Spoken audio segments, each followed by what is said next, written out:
She is valuable in and of herself. Yes, education is everything. For any girl or a boy or anyone, education is everything.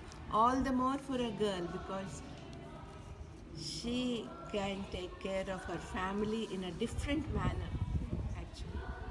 Yeah. So, and education makes her more empowered, makes her more confident, and she can earn her own living.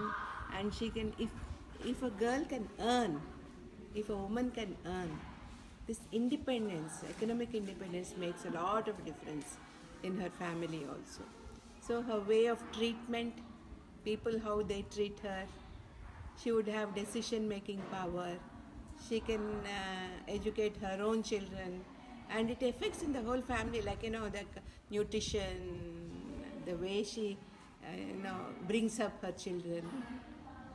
Everything is so different if a girl is educated. It makes a lot of difference.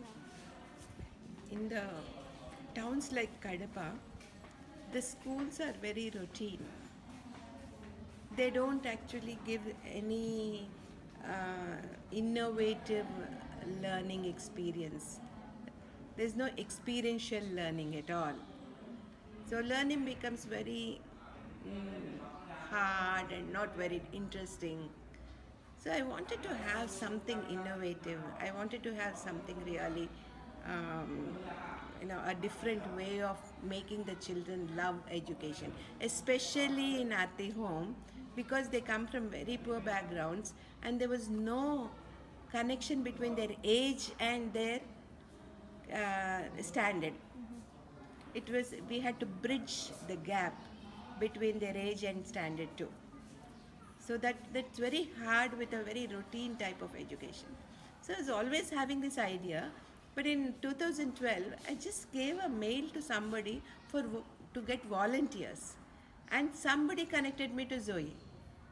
Very fortunately, I met her, and when she told me about this activity based education and all these innovative ways of making learning a fun experience, then I thought it was a great thing for Aarti Home actually. And she came down here, and then she saw the work we're doing with the college students, with the older girls and the younger girls, everyone, and then she was also very interested in helping. And this made a lot of difference in our Aarti Home. It made a lot of difference in the school too, because I just saw the children becoming more confident, empowered.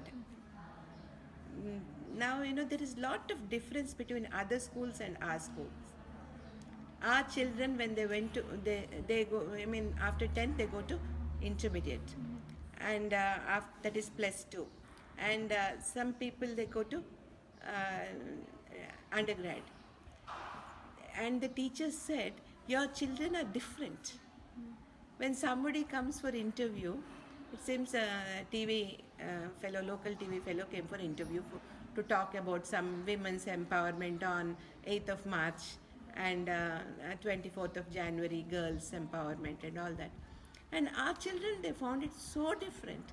They're so confident to talk everything, anything in this, nothing stops them from talking loudly, and their voice is really heard. Yeah. Yeah, that voice is something which I was, I mean, my vision was to give voice to voiceless, and this became a very good. And it's some of the programs like Shout Out,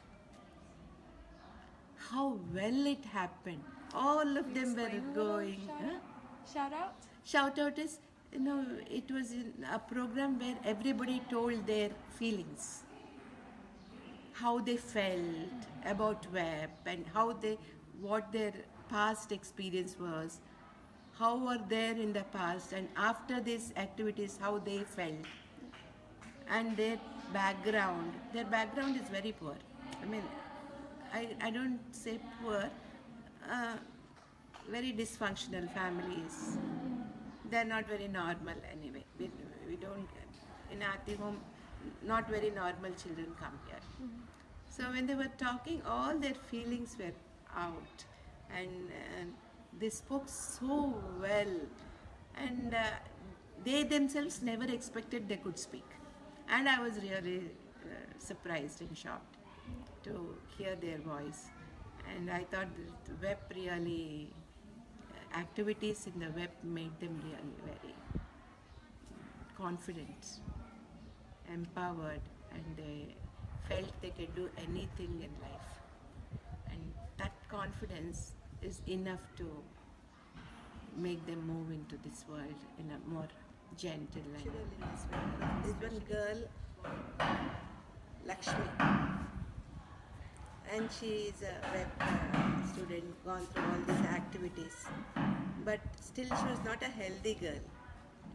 She was taking medication and all that. She was not able to complete her. She finished her 10th class, but 11th and 12th she couldn't complete because of her health problems.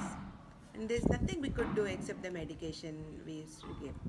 But you know, this program made her more lively, and it made her more confident. She said, I have to live my life. No, I don't have family, I don't have parents. I have to take care of myself in future. She has only one sister who's doing nursing. Then she said, I want to do something and take care. Then she started doing embroidery. And then she felt that she was not for it. She could not really be very creative and all that, and she was not. She started doing tailoring, and then she could not fit into tailoring too, because it was not her her interest.